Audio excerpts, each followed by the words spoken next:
All right. For today, we remember we talked about bacteria yesterday and we took some notes on bacteria, correct? You remember that? Okay. And for today, you are going to be able to put together bacteria everywhere. We do understand that bacteria are the most common organisms on the face of the earth, from the inside of our intestines to the boiling mud baths of Yellowstone National Park. They are everywhere. In fact, and affect almost every aspect of our lives.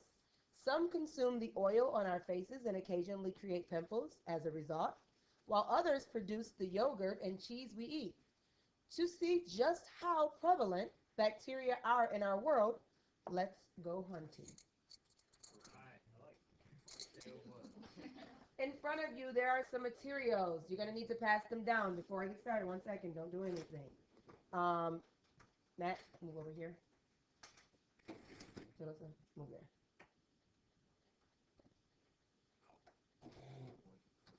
You are sitting at a table with your partner, not the row, but the table with your partners. Only two to a group, with the exception of who I just moved over here. That's your group, okay? Your group is going to have these materials. At the corner of the row, I placed the materials. You're going to need to pass them down so that everyone has what they need. But there is an agar-filled petri dish. A petri dish is a container.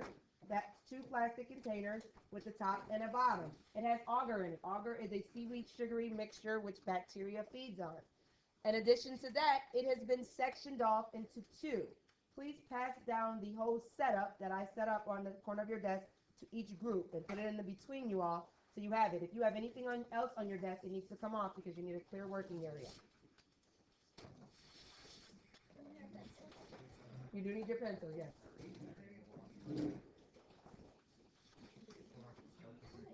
These things take them off. All right. In addition to your agar-filled petri dish, if you look in the side of there, it's been sectioned off in two. Do you see that? Don't take the top off. And don't flip that piece of paper over that I put on top. Just slide that away. You notice it's like a jelly-like substance, but not jello. It won't move. It's just sitting in there, but it's like a jelly substance. Don't flip that paper over. Flip that paper back, please. And thank you. All right. And it's been sectioned off into two sections. You have a section 1 and a section 2. You also have a sterilized swab, which is in here, meaning it's sterilized, meaning that it has not been contaminated with bacteria. You have a location. That's the little slip of paper that I put on your desk. Go ahead and flip that over and see what your location is. There is also tape. Tape is in the back of the room on my lab station. We have a limited amount, so we have to make sure we get back there and get it. And then you have a bacteria fan club or wanted list. This side here, you all have the bacteria fan club. Please grab one of these papers out per group. One per group. Over here, you have the wanted list. Please grab one out per group, not per person, but per group. I am going one per group. It's a bunch in there, but you just need one. Put the rest back. All right. I am going to go over everything that you're going to be doing today, and then you're going to be moving on your own. This will be a 2-day, so you'll be working today and some more when we come back to school, and I'll give you your next assignment with that. All righty. So for part 1, you are going to examine the bacteria that live on your skin. This will be up here while you're doing part 1. Part 2 you'll have in front of you. You're going to choose a partner to be sample 1. Sample 1 partner will use a finger and lightly touch section 1 of the nutrient agar on the petri plate. So you'll take the top off the petri dish. You'll take your finger, either your thumb, your thumb or your pointer finger, and you put it there. And you don't press it so that you break the agar. You just want to rub your finger on it or rub your thumb on it. Just back and forth in that section lightly. Not pressing it, but you're touching that. All right. And then you're going to put the top back on the petri dish so that it won't get contaminated. And then sample 1 partner, wash your hands. After that, you will now examine bacteria around you. You have been given a location by me. You're going to tape your location to the paper attached to the petri dish So that little piece of paper I gave you, you'll tape it to the paper that's taped underneath your Petri dish. Then you'll collect 2 extra pieces of tape and put them on your hand. So you'll go to the back, get some more tape, and put them on your hand so you have that as your storage. Then you and your partner will visit your location. When you visit your location, you must take your Petri dish and your swab. Keep your Petri dish top on the top so that it's not contaminated. But when you get to your location, you're going to use your sterilized swab to collect the sample from your location. So let's say this was my location here. I would just go there with my swab, my other person, my partner. It tells you sample partner number 1, hold the Petri dish open, while sample partner number 2, which is the person who did not rub their finger in the Petri dish, wipes the swab in a zigzag motion on the Petri dish. So I'll go to my location and I'll rub it all over. I'll turn my swab, making sure I'm touching the location with the entire swab. Then I will put it on the Petri dish, rubbing in a zigzag motion in section 2 of the Petri dish. Number 7 says place the top back on the Petri dish and use the tape that you've stored and tape the Petri dish closed.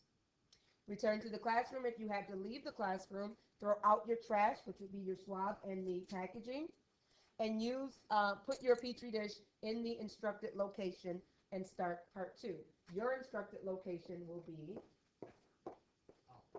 where you're putting your Petri dish. It's going to be from this plug going that way. Okay? Any questions about part 1? Part 1 will remain up here when you get started with part 1. And if you have questions for me individually about your location or anything like that, come and see me. But this will be up here for your instructions. I'm going to move for a second so I can explain to you part 2. All right. Let me just make a note for the video. Of course, if you're not in school, you cannot do part 1, but you are responsible for part 2. Bacteria Fan Club, which I believe is this site over here. You guys just take a break and let me talk to them. The Bacteria Hollywood entertainment industry is looking for famous talents. You are going to create a comp card. A comp card is a composite card displaying the attributes of bacteria. Attributes are the good things about bacteria. A comp card, and I've given you an example here for 2 aspiring actors.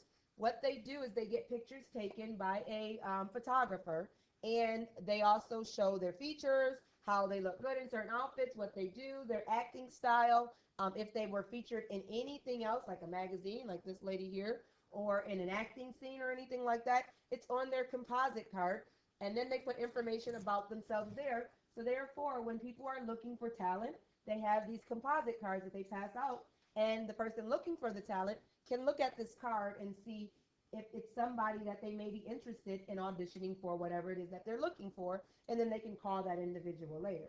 So you're going to be making one of these cards because you're part of Bacteria's fan club. You're going to make one of these cards for bacteria. Your composite card must have a glamorized photo of bacteria. What things are you going to use to do this? Pencil. What information have you been given? Your notes. You're going to use your notes to help you with this. You also have smart technology that you may use to enhance it. Use your notes first. Your notes tell you information about bacteria being helpful. Then you have to use your smart technology to see what are the names or the types of bacteria that are helpful. You're going to put a name to your bacteria. Be creative and add a little humor if you like. For instance, E. coli is a type of bacteria. Therefore, my bacteria entertainment actor is called Jamie E. coli Fox. Then you're going to include experience, where it has debuted. So where has bacteria been? Where has it worked before? Where has it been featured? Where has it been seen before? Where has it acted in the past? Also include a size about your bacteria. Keep in mind what you know about bacteria. And put some talents on there, meaning the benefits of the bacteria. You are going to do that on the back of that paper. So you have the front that looks like this. The front has a place for you to put your class period, and these lines here are where you put your name and your number. Got that? On the back of this is where you're going to be completing this. This is where your drawing is going to go. Okay? Any questions? All right. Over here, you all are going to be responsible for this part. If you are watching this online, you only need to do one. You are responsible for the wanted list. The town of HRMS is being stalked by criminal bacteria and they need to be stopped. You have been assigned to the Bacteria Police Task Force. You are going to create a most wanted poster or flyer about pathogenic bacteria. What information are you going to use? Your nose. And then you enhance it with your smart technology. Your wanted poster or flyer should include a mugshot, meaning a picture of the bacterium, the name of the bacterium. Of course, you can be humorous as well and be creative. This one would have been called Sly the Salmonella typhi. Salmonella is a type of pathogenic bacteria. Indicate where it might be found in its natural hangouts. You have to do some research for that. And specify its crime. Example, this one is a poison suspect.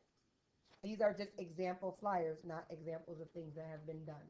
Any questions about what you're doing? No?